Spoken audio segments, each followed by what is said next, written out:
morning. I have the Miss Zoe Knight. Like I want to There call you a you Knight, but your go. surname is Knight, so that doesn't work, does it? No, I know. Do you know what? When Luke and I got married, it was like a big discussion around whether I would take his last name, but he decided that he liked Knight way better. So he took my name. Wow. I'm not surprised because it sounds like a superhero. Yeah, so Luke's legal name is Christopher. So his proper name is Christopher Lucas Lehman, but he's known as Luke because his dad was known as Christopher. So he was like, oh, Luke Knight. And then he's like, oh, I would legally be Christopher Knight, but known as Luke Lehman. And I was like, it's like you've got an alter ego. Like So many different options. too many, too many. So is it Zoe or Zoe? It's Zoe. Zoe. But it's kind of like I get called both. You get called It both. depends how lazy, like how quick people want to get the name out. They Fair use one enough. or two. Fair enough. So where are you now? Right Where are now, you? Yeah. Luke and I are based in Brisbane, and we've been here for the last, oh my God, like 5 years now. But in terms of like where in Brisbane, we're just in our home and I'm in our office and we've got little like Pablo on the floor. So we've got some dogs running around and I'm hoping that they don't disrupt us too much. They'll make it an interesting episode, which I'm Yeah, sure they we're going to will. have. So tell me a little bit about yourself, Zoe. All right. So where to start? How far back to start? So I am one half of Muscle Nerds.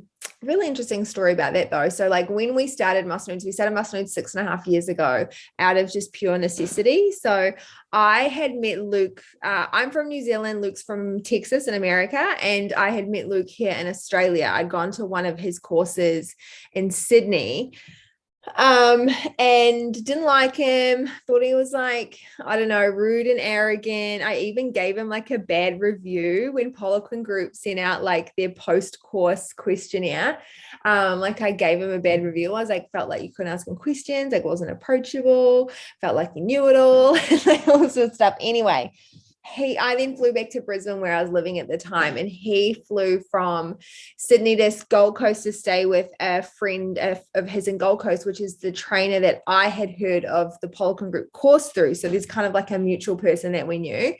He then found me on social media, added me, and asked me on a date, and I was like, absolutely not. Like, there's no way.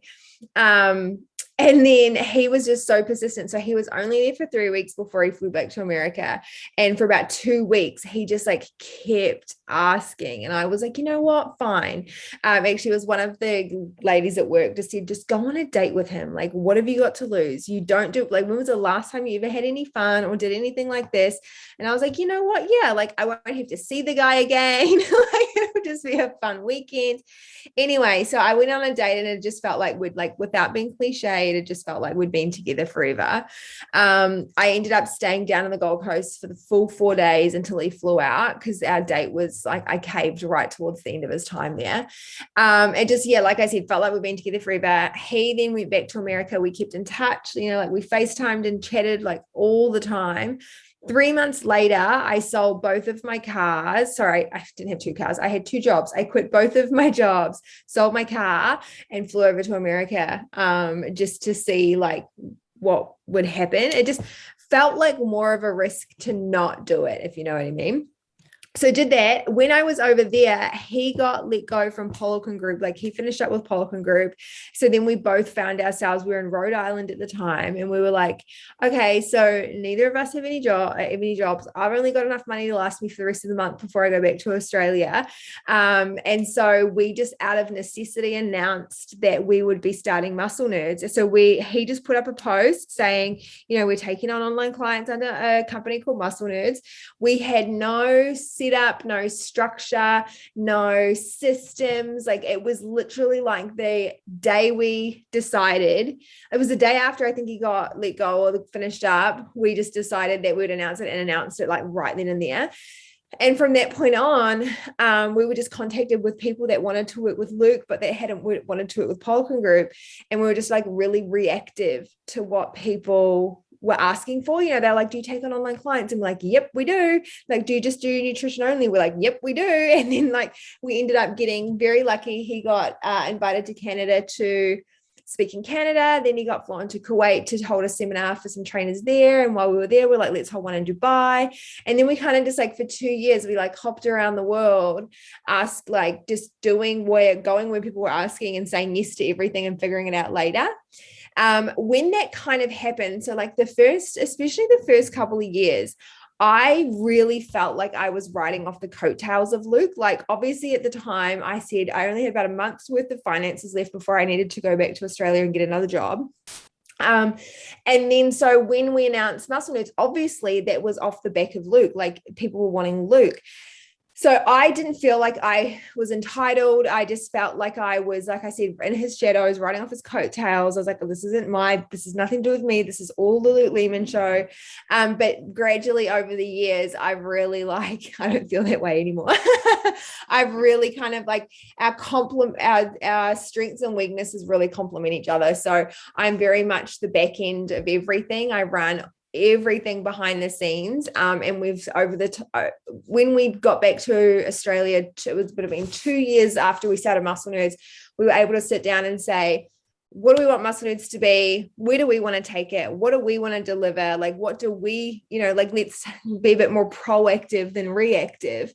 And so since then, we were able to structure the company to really be structured around Luke's strengths, which is just teaching, learning, coaching, and then everything else just falls into like my basket to deal with.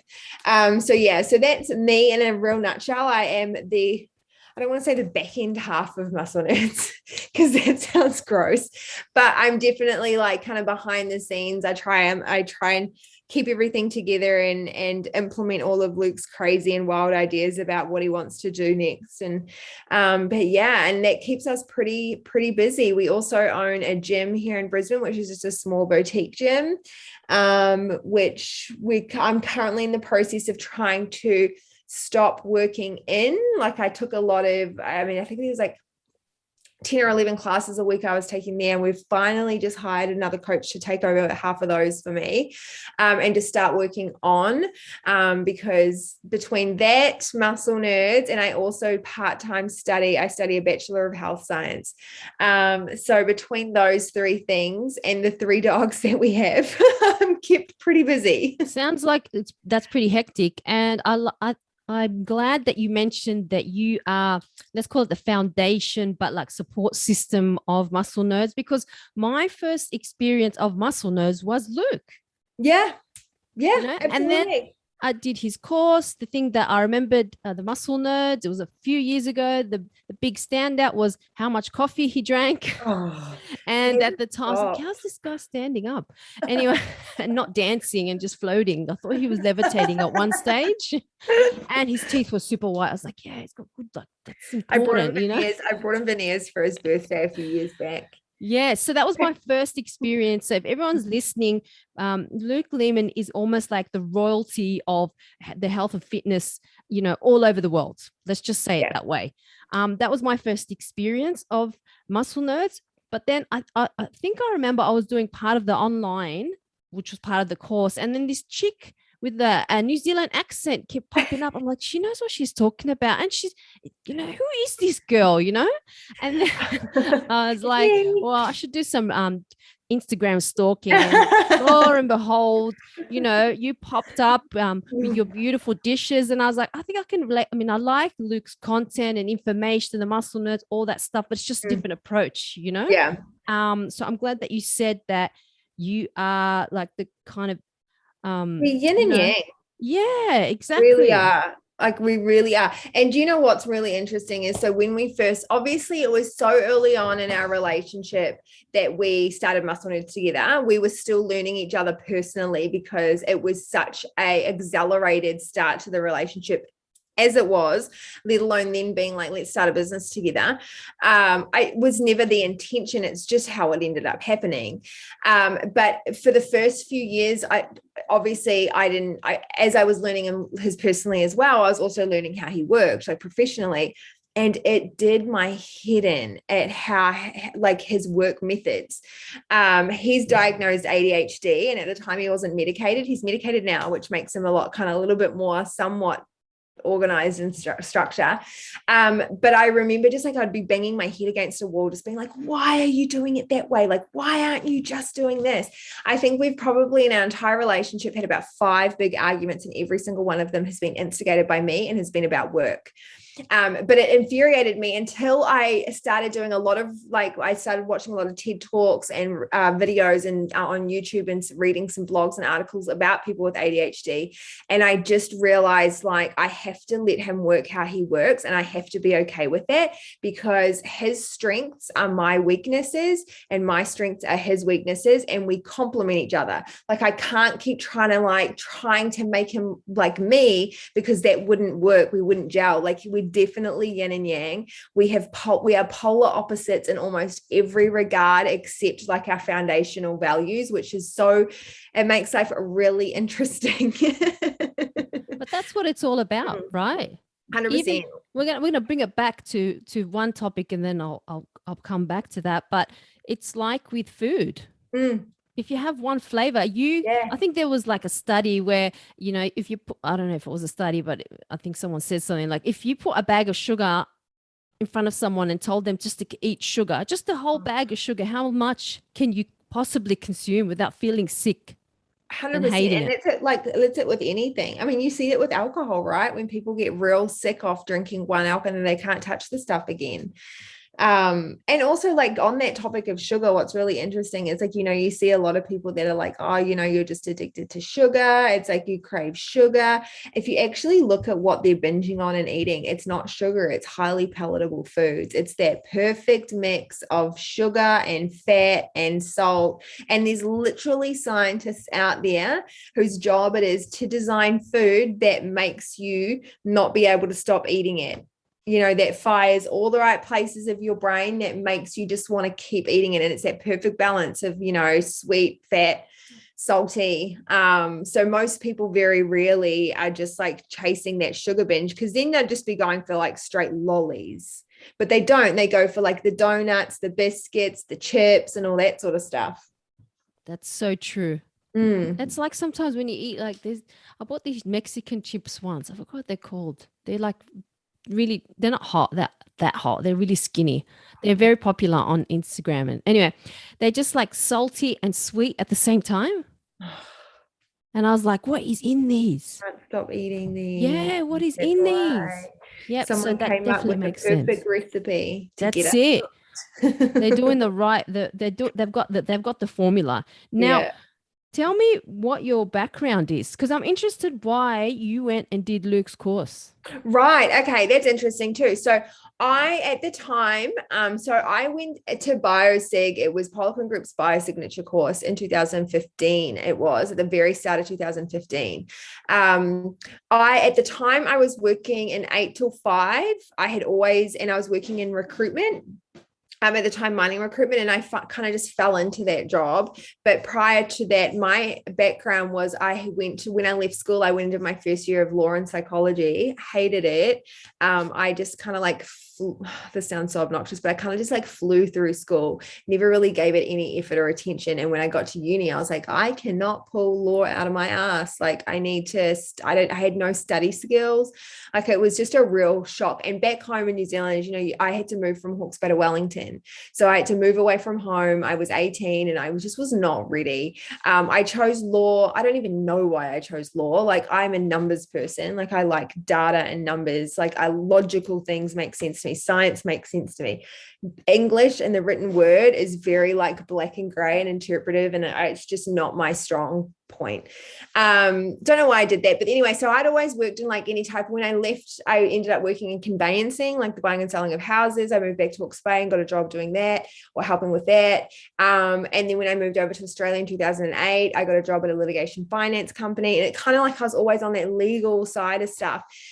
But I remember I got into fitness and exercising, I should say, when I moved over to Australia. Like I'd always played netball growing up and stuff like that, but I was always the nerd. Like I was, do you remember when you were in primary school and you used to like, always you'd have your book for every subject and you'd have your title page, like you'd draw up a title page for your science book and your maths book. I was like the person that people would ask, can you do up my title page? Like, can you draw up? I mean, I was just like, always the nerd, always reading. You know, I'd go to the library and just I'd get out as many books as you could, which I think was 5 books. A bike home and then I just read. Like I was much more into the intellectual side of thing than I was like physical. I just was never overly physical growing up too much. Anyway, so where was I going with that? Oh, so I got into fitness when I moved over here in 2008. And I started doing like the boot camps, like the box fit classes, like, you know, the traditional type of cardio stuff that most females get into when they decide they want to start exercising. It started off with doing like a 12-week challenge in the park with some friends. And then it moved into like more regular boot camps. Anyway, I went to a class. It was a Brisbane boxing studio. They have a few different ones around. And the guy who normally took the class was away and the owner took it. He was phenomenal. Like I just remember being like, I got home, it was a Saturday morning. I got home and I was in the shower and I was like, I want to be like him. Like I want to be like, he was so good and so motivating. I got out of the shower. I looked up schools, like fitness colleges. I applied for 3 or 4 different schools. That Monday, Tuesday, Wednesday, I had interviews at 3 different colleges. I got accepted on that Wednesday. Like the final one was through Max Fitness College. They ended up asking me, they were like, you know, what is it that has made you want to come start joining, blah, blah, blah. And I told them. They ended up calling. Oh, and there was like another lady who was running the boot camps, which I had said that was also like really influential. They ended up trying to call them to tell them, hey, just letting you know that we've had this girl come in and sign up for her Cert 3 and 4, and it's because of you that she's done this. Like they tried to pass that information on. The boot camp lady, they were able to get through to her, and she called me on the Thursday and was like, hey, I've just found out that you're doing your Cert 3 and 4. And I was like, yeah, I am. And she goes, perfect, because I'm calling to offer you a job. And I was like, oh my goodness. So from making the decision on the Saturday to actioning it at the start of the week, by Thursday, like my whole life was now on a different like path.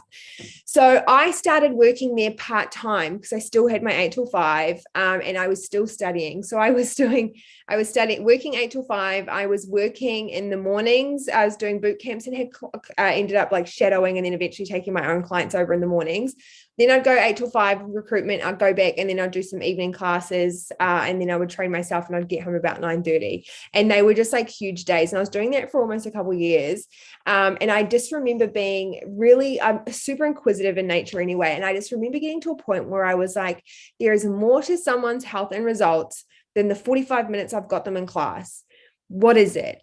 And so that's how I had been going down to do Saturday sessions down the Gold Coast with the coach Tyrone Jensen. He's the one who I heard of BioSig through. He's a BioSig practitioner. So he was telling me about BioSig and I was like, that sounds like something that is relevant to the extra 23 hours of your day type stuff. And that's when I booked in, looked up BioSig, saw that they were going to be in Brisbane in March 2015. And I rang up my mum. And I was like, I feel like it was $1,500 US.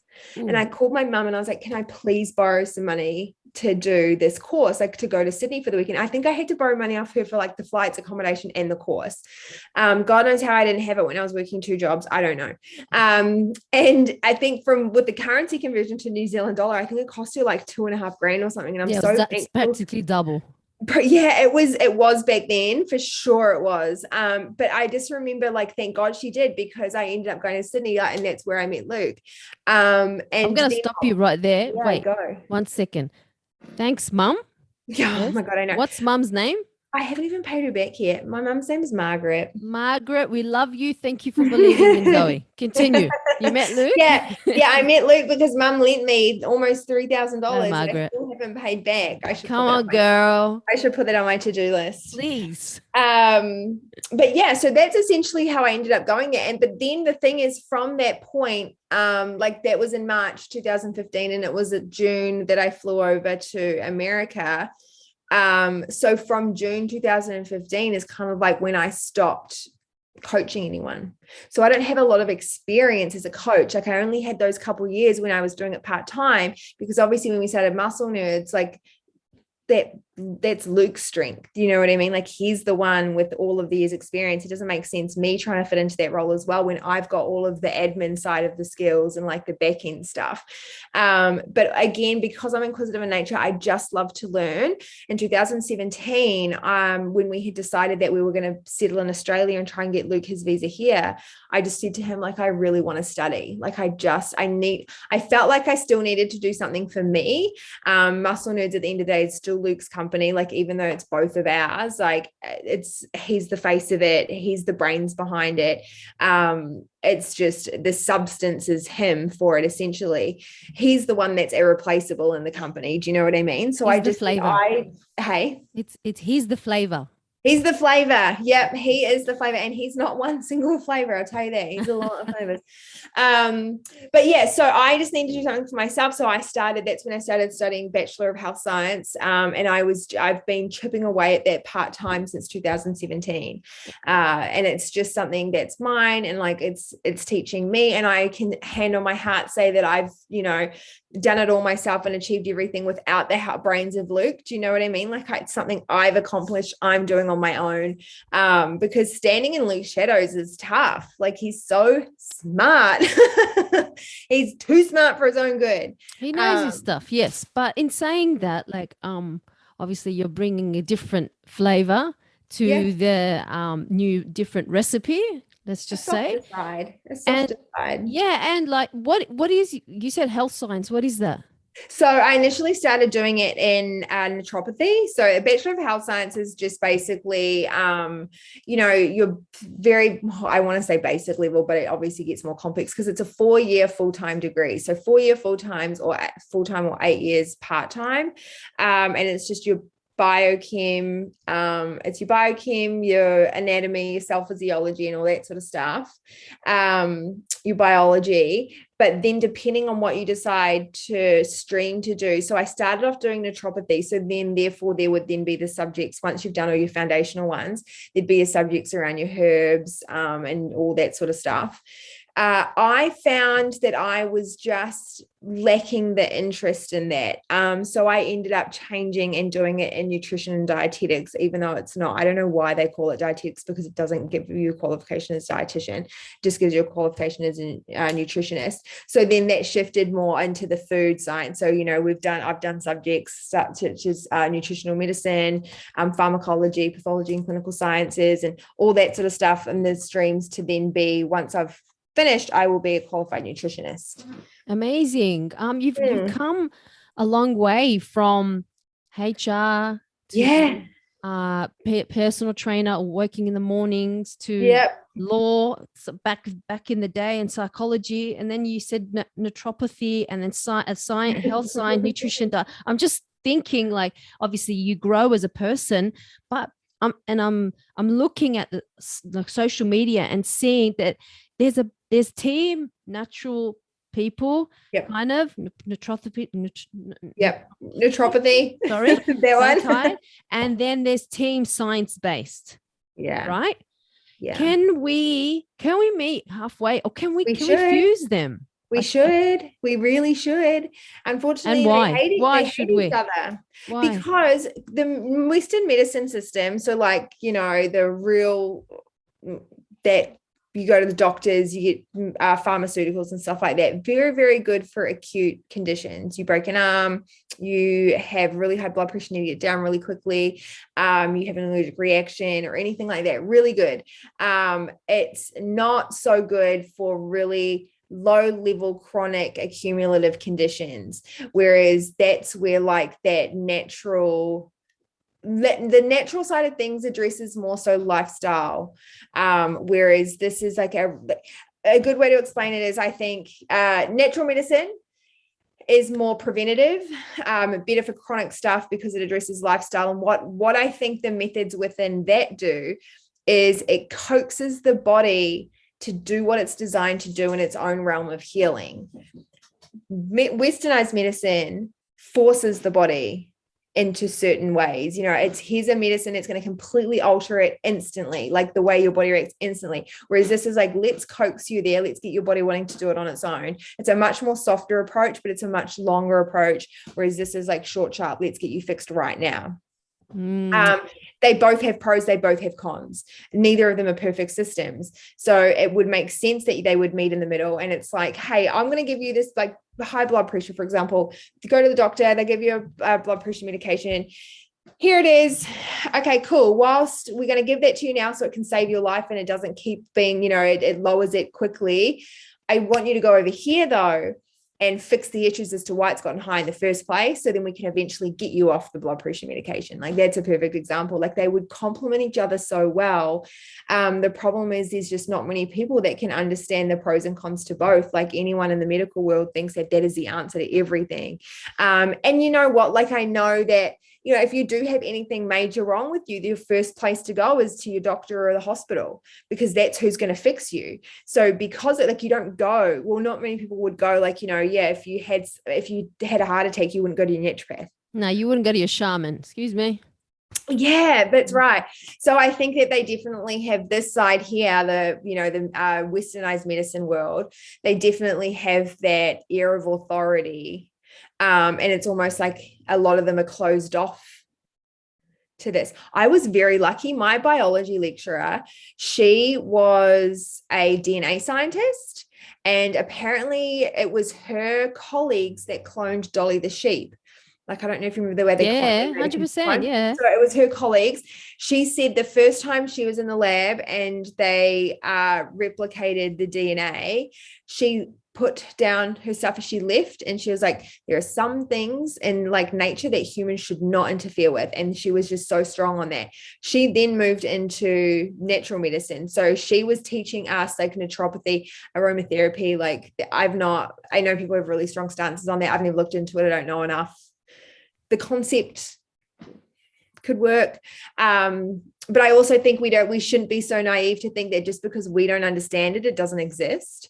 But yeah, so she had a really science westernized background and was teaching it, and she was amazing. Like she was just like phenomenal, her insights and her points of views and her opinions on things.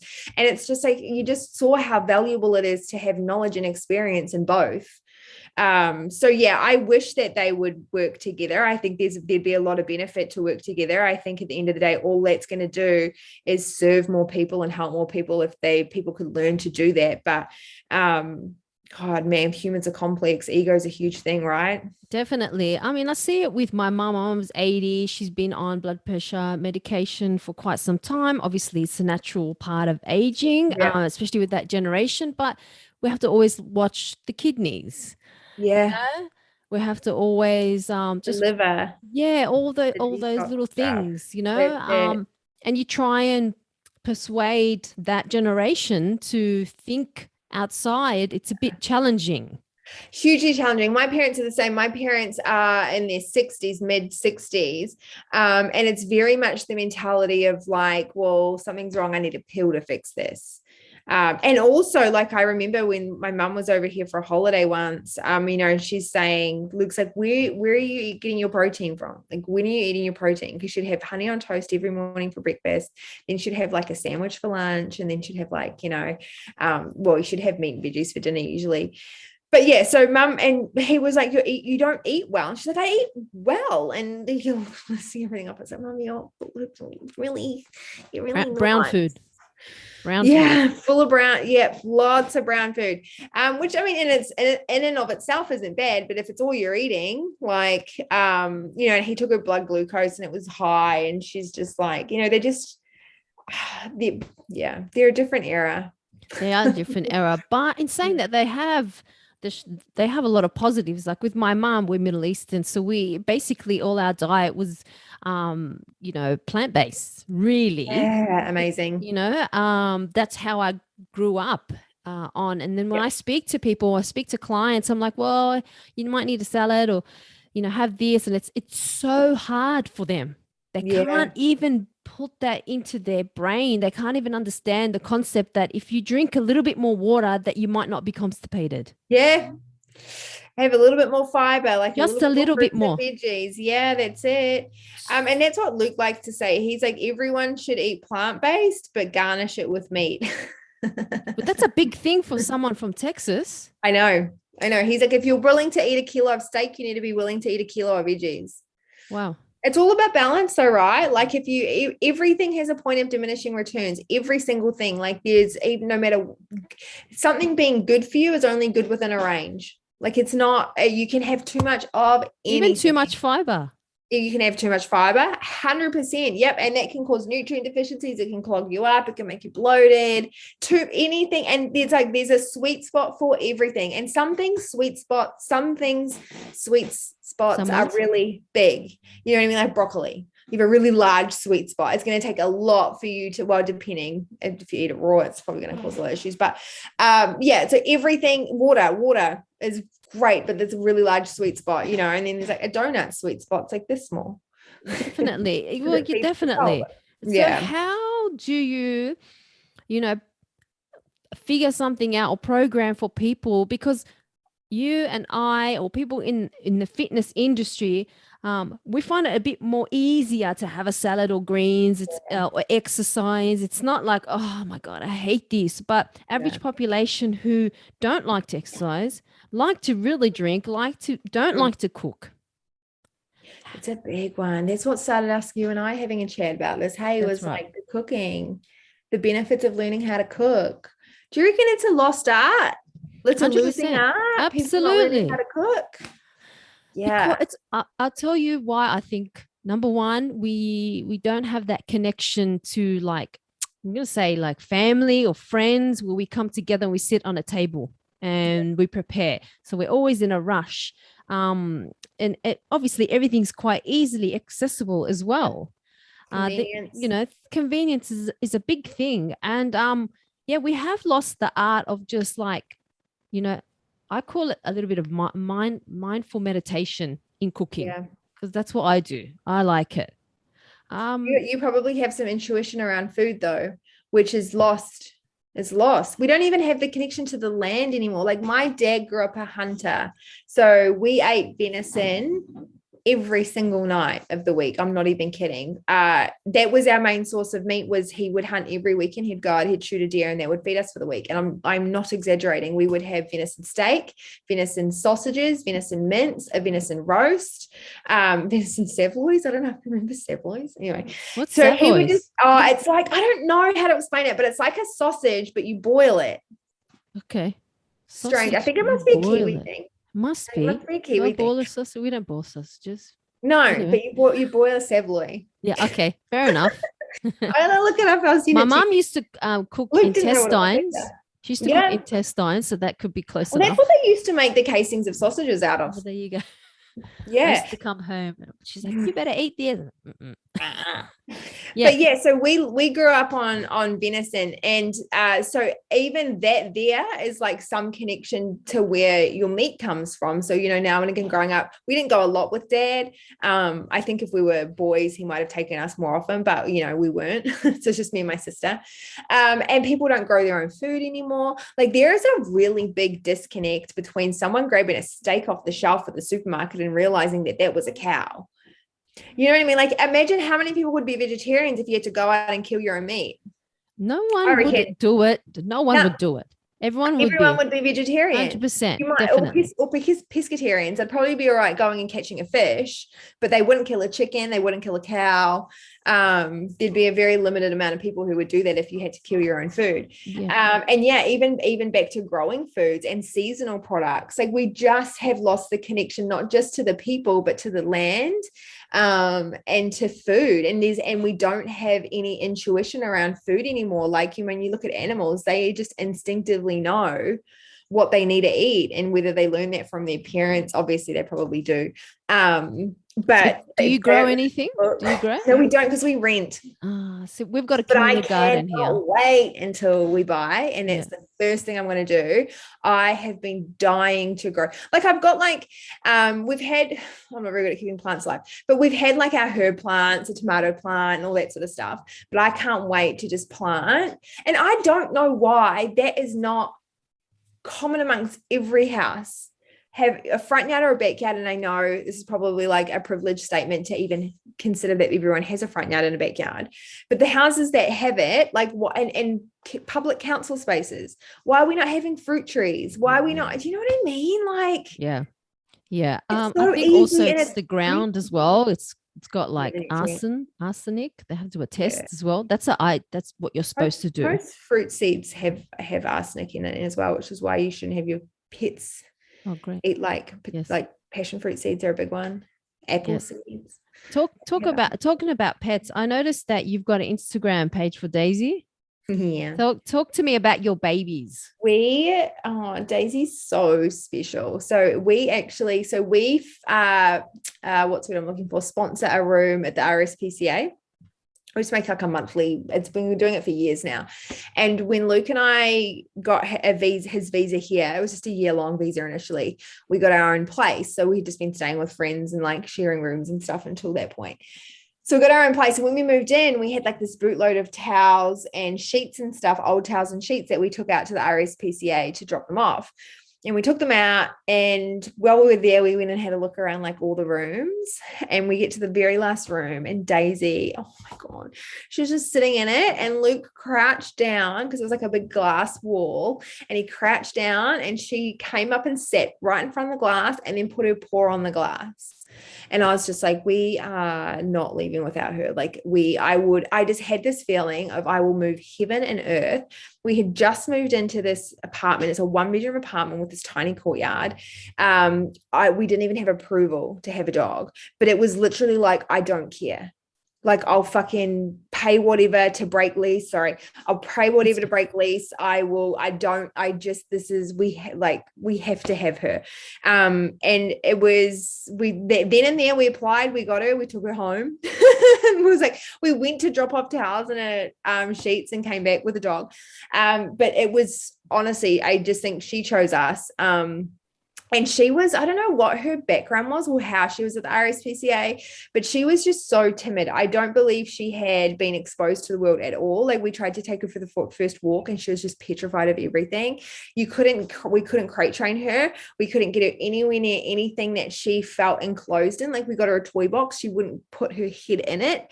And I just feel like, from based on some symptoms, she was petrified of children, like froze up around children.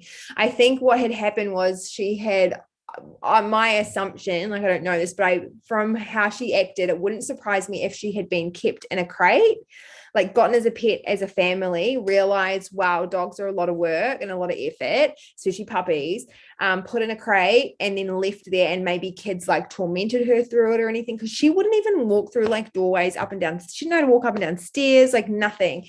So she's really come out of her shell though, and now she is sassy and stubborn and rude, and she's just sitting on the floor over here now. But she's so beautiful. And then we ended up getting the little dogs. So Pablo was an interesting story.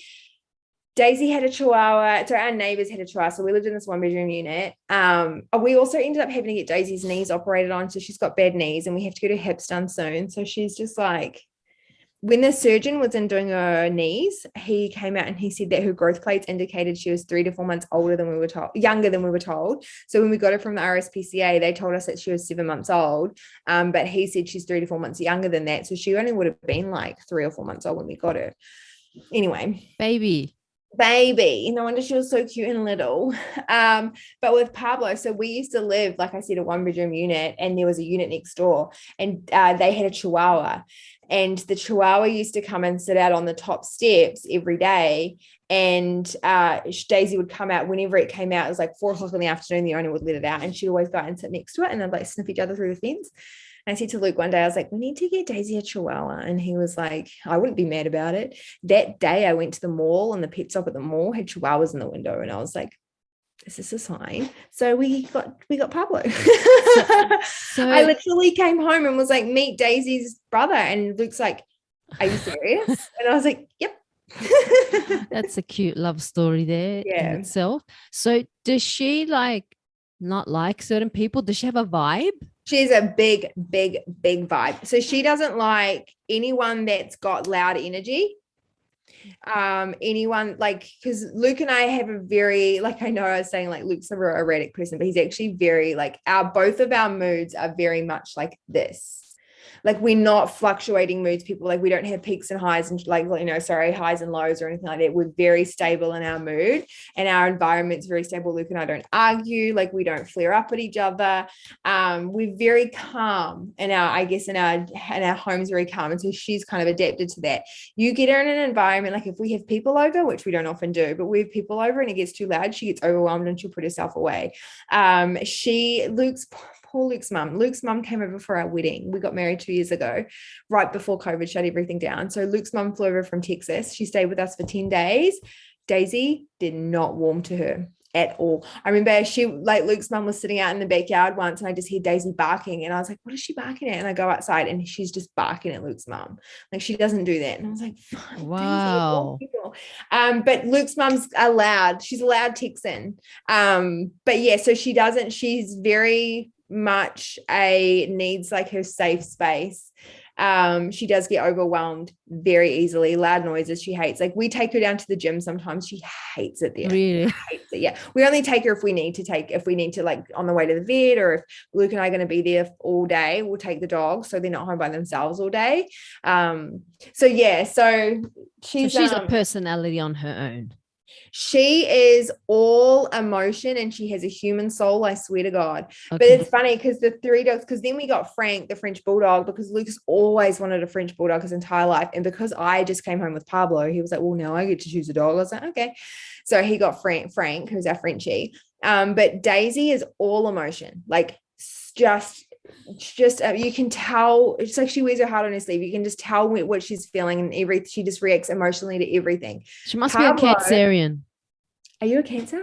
Yeah, same. That explains there it. You go. Well, her birthday, we don't know her birthday because obviously we got given one when she was when we got her from the RSPCA, but then the surgeon told us she was younger, so it would have been a lie. But it was July 17th. I'm 21. Yeah. So am I. Wow, that's really weird. We have the same birthday. That's really weird. How funny is that? That is bizarre. You heard it first, ladies and gentlemen. The 21st of July is the date. Yes. What it is. What year are you? 83. Oh, I'm 87. Oh, okay. Cute. You're still a baby. But no, so Daisy's all emotion. Pablo is he's intelligent as all. He's just so smart.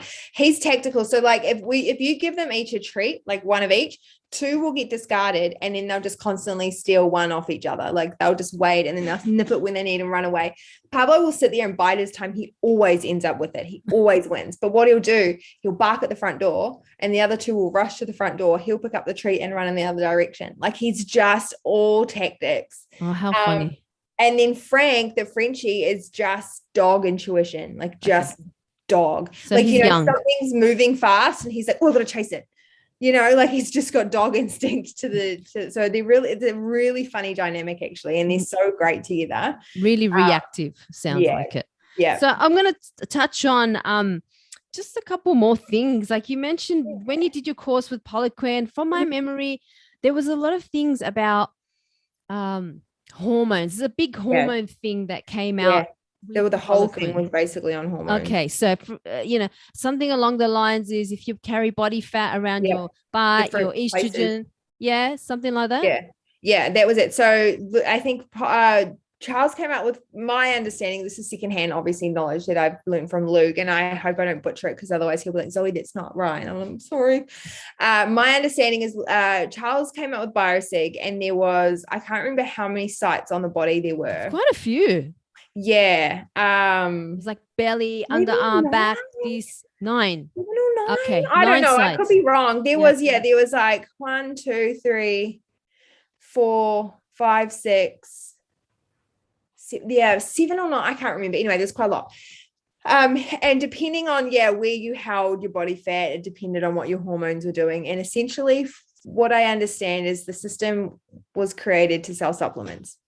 Because they're a supplement company. So I went to a trainer that did all of that. Yeah.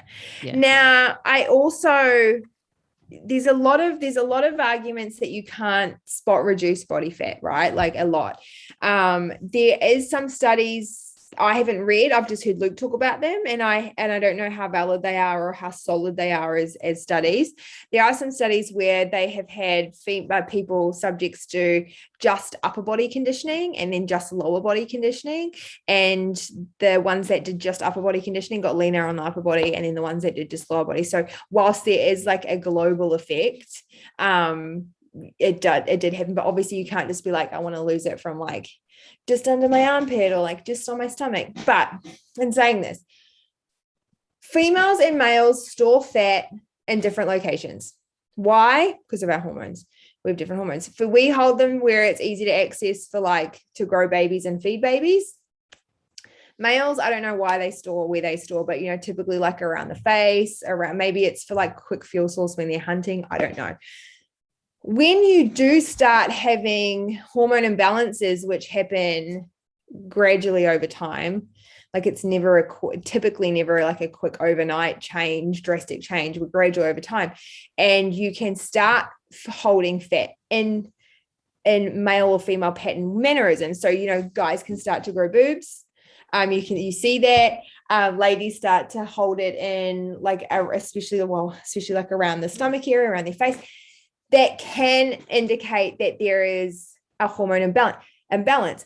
Fixing that hormone imbalance, which isn't a role of trainers, is not a role of trainers do, but fixing that would therefore fix the area that it is causing fat to be stored. So in that regard, you can spot reduce, right? So it's just like, well, let's fix the reason why it's you know, happening in the first place. But from my understanding, I believe there are only one or two of the sites from BioSig that were legitimately linked. And I think one might have been cortisol and the umbilical, and then maybe subscap might have been another one. Okay. There was definitely one. There's definitely one or two that are like legitimate. Then when Charles left Pollock and Group and started Strength Sensei, he came out with Bioprint and he added in the calf muscle, which I think he just added in to make it different so he couldn't be sued. I'm not sure. So, so there's definitely a difference in terms of women and men in terms of weight loss and, you know, the time it takes for them to lose weight, right? Because I'll see a guy at the gym in 1 week and he looks completely different. And the next 2 weeks he's just shredded. I know that from my understanding, guys are a lot more resilient with physical stuff like that because of the testosterone and the androgen hormones that they have. Like they're built to be physical specimens. And it's such a hard conversation to have these days, especially with the whole like feminism movement and equality. And it's like, yeah, absolutely. 100%. I agree that there should be fairness and opportunities and fairness and equal situations between male and female, but we are not the same.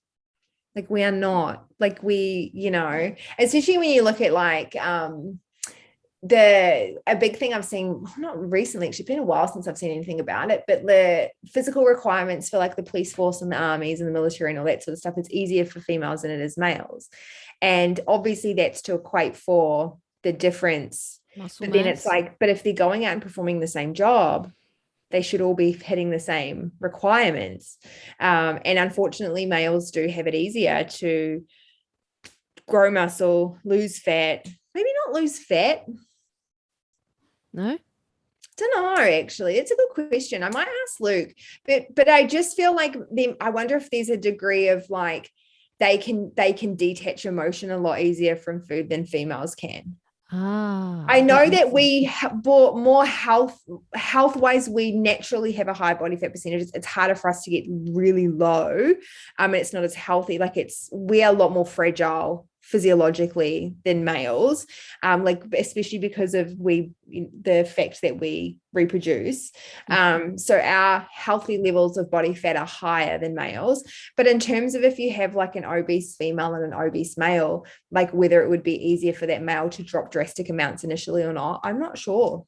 Because I read somewhere or someone made a statement saying that like the reason why it's so difficult for women to lose weight is because, we're made to have babies. We're made to go through just say a famine, whereas men can, just die off. We want to preserve that baby. So how Yeah. old are those Yeah. genes in us to Yeah. really be that strong? Maybe. Yeah, that's a good point. I don't know. I've not really looked into that, but it makes a lot of sense. A lot of stuff makes a lot of sense when you look into the purpose of how it served us eons ago, you know. I Yeah, hate using this definitely. like And in a then when you caveman put state. in all the current lifestyle factors, stress, and then the female goes, well, I'm not going to eat. I'm just going to have like 1,000 calories because I looked on Instagram. My favorite Insta person said 1,000 calories, but all she has is like protein powder and in some kind of mix, no plants. So I'm going to do that, and I'm going to do X Yeah. amount of cardio because Because it's they what they do that. do. Do you know what gives me the shits about that? And so, like, all of our teachings with muscle nerds are around stress physiology and how stress alters how your body responds to diet and nutrition, and basically teaches coaches how to assess when someone's stressed, what to do, and more importantly, what not to do. Because when someone is in a chronic state of stress, historically, food was only ever scarce in times of flood, famines, and wars, right? And so you've obviously your hypothalamus and your brain is constantly assessing everything, not just like your blood levels of stuff, but your belief systems, your feelings, your environment. And it's asking the question, am I safe? If you are dieting in a period of high stress or stress, all you're doing is confirming to your body that food is scarce. So it's like, oh, let's hold on to what we've got. And that's the whole thing where it's like starvation mode. Is it a thing? Is it not? Like, it's not in the sense that you put on weight or never lose weight. It's just a little bit like you more have to force your body to do it than coax your body to want to do it, which is a healthier way to do it. So in times of dieting, like if you're in times of stress, like eat at maintenance. Like give your body what it needs. Like stress depletes so many nutrients as well. So it's like, just, you need to feed yourself. You need to tell your body that you're safe. That's why breathing is so important as well. Like one of the best ways you can communicate to your body that you're safe and not in a life-threatening situation is if you take a breath in, inhale for say 3 seconds, 4 seconds, however long it is, but your exhale needs to be twice as long. So if you inhale for 3 seconds, you'd exhale for 6. And that essentially communicates to your body that you're safe, because in a time of like life-threatening danger, you wouldn't have the luxury of being able to do nice, slow, long exhales. And exhales also are shown to raise your parasympathetic nervous system. So that's another way to just like help get your stress down, let you know your body know you're safe. But yeah, the diet, like the watching on Instagram and just doing something because someone else's is just like the worst. So obviously, yeah, I get it. And you spend a lot of time, effort, money into your business, into your education. How does it make you feel when you see people who have a platform who spread misinformation?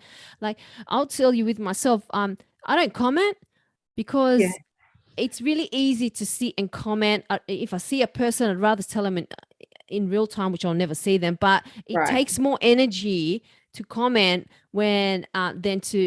it takes more energy because I'm feeling the backlash because I'll constantly think about it. Whereas if you go, whatever, like, how does that make you feel? It's hard. I mean, to be honest, I have curated my Instagram to not really follow many people that are shit. I know that it's out there. The hardest thing is, I guess, when you have conversations with our Gen Pop gym members and they've seen something and you have to explain to them why it's not right or it's wrong. In terms of people that are spreading misinformation, do you know what? Like, I understand, as shit as it is, I understand how the industry has gotten to this point. You have the people, like, especially now with social media, but even prior to that, you have people who are trying to chase fame and money. Like obviously they're doing it for the wrong reasons at the start, but they're doing it by tapping it into people's desires of laziness and wanting instant gratification. So that is across the board. People have that, right? They want the most amount of return for the smallest amount of work and they want it now.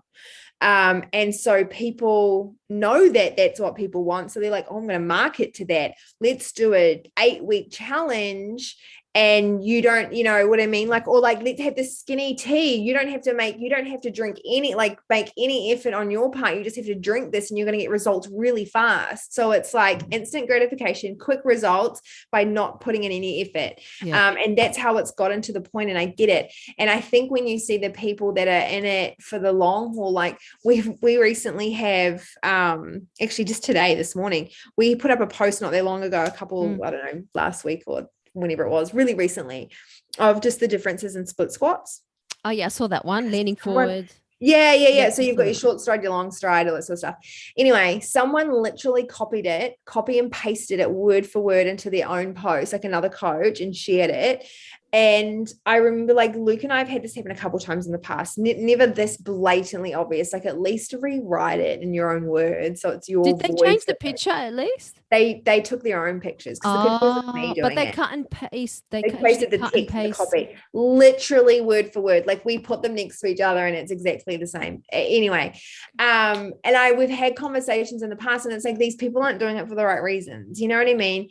They're doing it because they want recognition, or they want to be seen as some type of superior or educator, or having knowledge that they don't have. And Luke has just said in the past, he's like, we can create faster than anyone can ever copy. So you just have to be like, you know what? Yeah. And I think you just have to stand true, and like we can create faster than they can copy. I feel bad, like, because I always repost Yoda memes. I'm like, where did I get this from? And then memes, I think, are designed to just be like still viral. Yeah, but still, like, someone took the time out to put something really funny. I was like, that's funny, you know. But that's all the time. That's next level. And there's people like that. And then there's the people who are just putting out misinformation. Whether they know it's misinformation is a different story. But then it's kind of like, that's where you start having the conversation around people are wanting to be educators without ever having been students.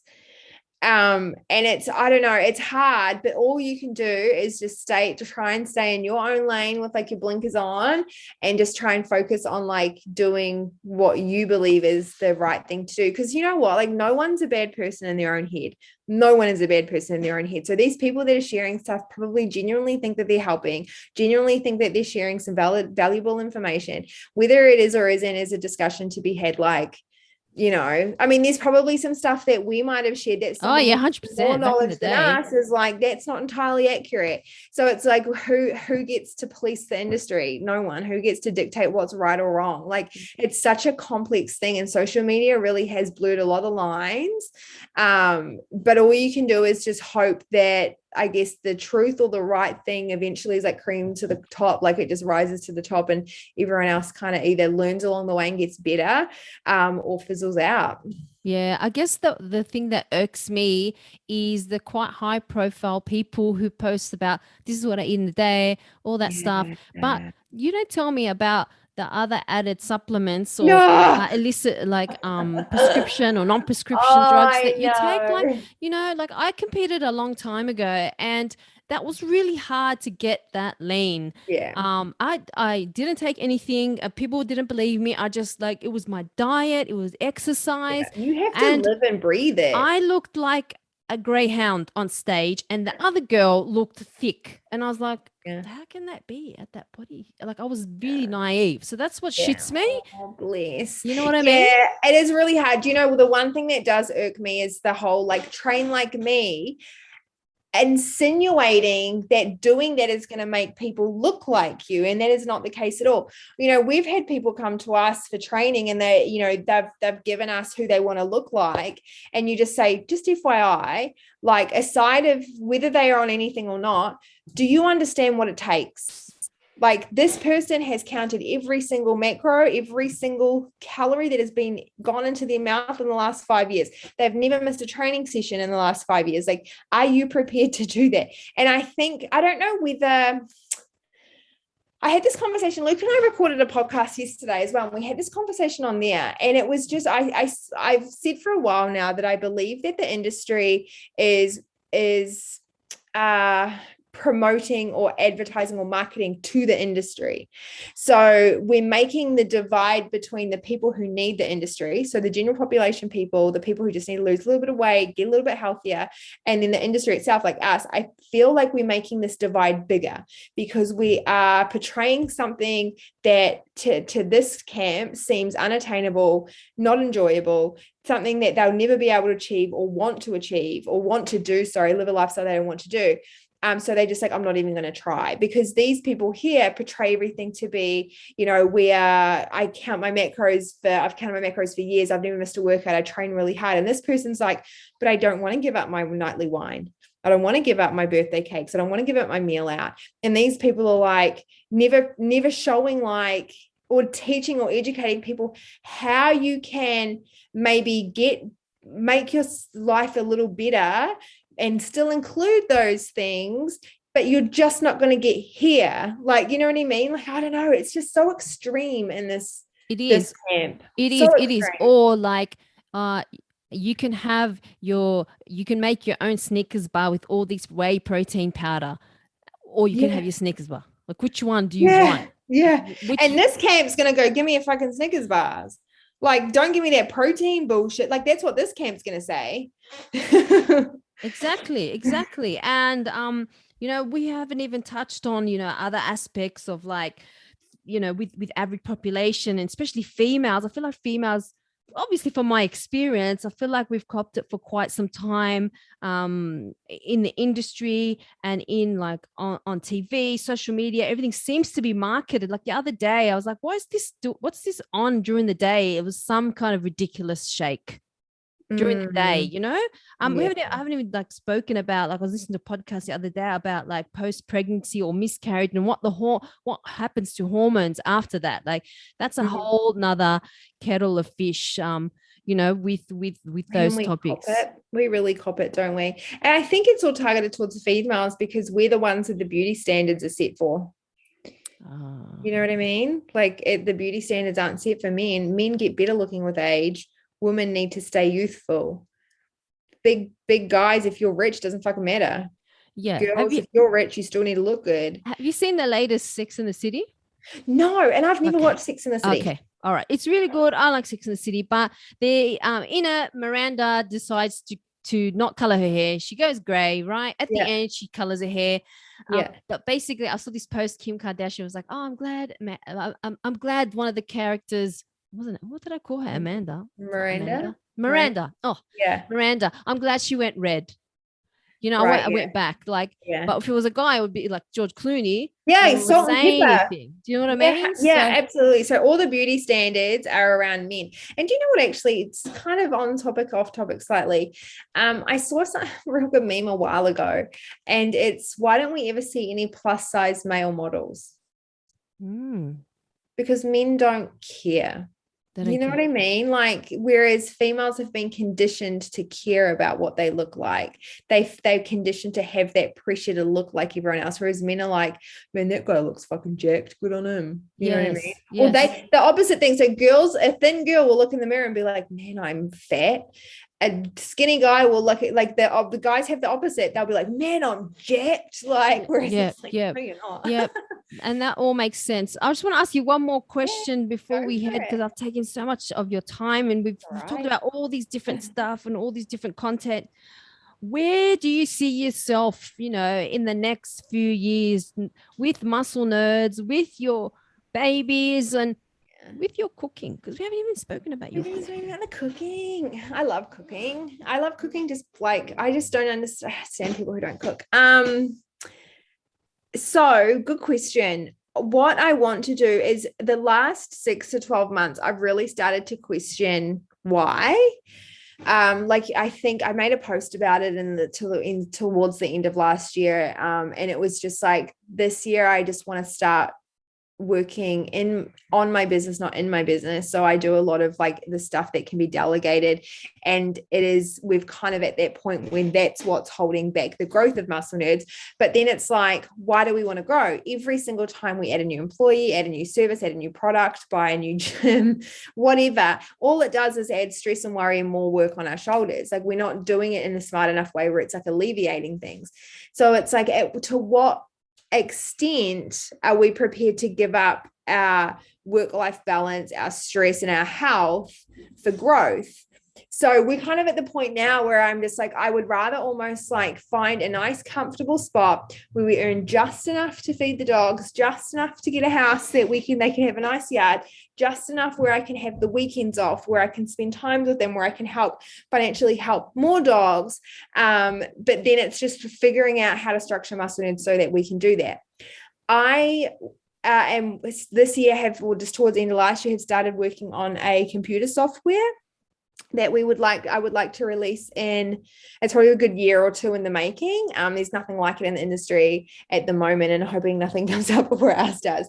But that's where I want to shift our focus to, because then it's like, it's more, we're not selling time for money like we are with online training and like our education and stuff like that. That'll give us a lot of better lifestyle. And then with the dogs, I want more. Why dogs? Why did you say you want to take care of more dogs? Why? I just love dogs. They're so vulnerable. Like, they're so what's the word I'm looking for? Like, they are solely relying on us to look after them. Like, we don't let them be wild and look after themselves. Yeah. And so I just think they're so innocent and they're so pure, and they're better than most humans. And the love that a dog gives is just, oh my God, it's amazing. Well, they'll always come back to you. Always. Like, you see a dog that's been abused, he'll always come back to the owner, right? Isn't that sad? We can learn a lot off dogs. But I just think there's so many that, just because Luke and I, we don't plan on having children. It's just like not in our plan. Neither of us want to be parents or alter our lifestyle big enough to accommodate for a child, because I think it's like the idea of a baby is like, oh my God, how cute, like swoon. But the idea of raising a human for 18 years and beyond is what's like, not really in it for that. Like, I'm not keen for that. Like, having a baby, yes, maybe, and a toddler, cool, but like, then you've got to think they go through their preteens, their teens, like, no. It's full on. It's definitely full on. But we're gonna wrap that with one more question. What's your favorite dish to make? Tell me. God, my favorite dish to make. Yes. I love a salad. Honestly, that sounds but salad, you can make so many different salads. Like, and I love prawn and mango salad. Like, I have a base of rocket. Very Queensland. I love. Very Queensland, very summery for sure. It is absolutely, that's a summer salad. But then you can even do like, beef and roast pumpkin salads. You can do beetroot and feta salads, and chicken and salmon and fit. I really like fresh salads. Like, you can make them so tasty. So if you've listened to this podcast, the biggest takeaway is eat more salad. Eat more salads, yeah. Like to dogs and animals. Eat plant-based, garnish it with meat. Make huge salad and just sprinkle some meat on top if you eat meat. That's it. Well, thank you so much for taking the time out of your day to jump on this podcast. So welcome. I hope you enjoyed it. I hope everybody listens and enjoys it and takes something away. Thank you.